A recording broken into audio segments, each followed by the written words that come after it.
Nagpahayag na ang Presidential Anti-Crime Commission na magsasampa ng kaso laban kay Mayor Alice Guho ng Bamban-Tarlac para sa mga non-bailable case sa kaso ng human trafficking, money laundering at crypto na sinasabing ito raw ang protector sa Pogo Hub operation sa Bamban-Tarlac na kasalukuyan ay merong 6-month suspension si Mayor Alice Guho na tinuguryang amnesia girl.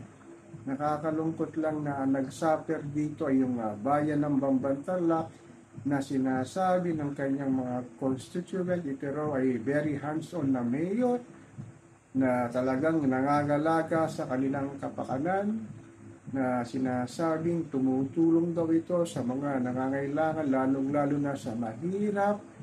Kahit daw ito ay sinasabi na isang pure Chinese at walang lahing Pilipino.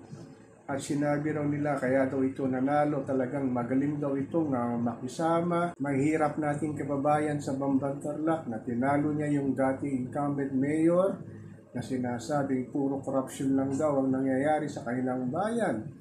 Magmula daw na umupo si Mayor Guho ay talagang nagkaroon na ng maraming trabaho sa kanyang bayan sa pamamagitan daw ng Pogo na sinasabing protector nga daw siya ng mga illegal activities dito. Kaya lang talaga nagsuffer ng mamamayan ng Bamban-Tarlac dahil nga inuugnay din ito kay Tatay Digong Duterte. Alam naman natin na si Tatay Digong ay malalapit daw sa mga incheck at sinasabing kaalyado daw ito si Mayor Alice Guho. Talagang nagkaroon na ng bahid politika daw dahil nga sa labanan ng Marcos versus Duterte, lalo na sa paparating na eleksyon sa susunod na taon, na sinasabi ito raw ang naging daan para talagang idiin daw si Mayor Alice Guho. Talagang ang political landscape talaga sa atin ay iba talaga, no? Kung sino yung nakaupo, siya ang talagang may kapangyarihan ng gumawa ng kanilang hakbang, lalo na sa hindi nila kaalyado, na sinasabi nga na kaalyado daw ni Tatay Digong si Alice Guho. Ang masakit ba daw nito kung sakaling napatunayan niya na protector nga ng illegal na Pogo si Mayor Guho ay maaari daw itong i-deport pabalik ng mainland China.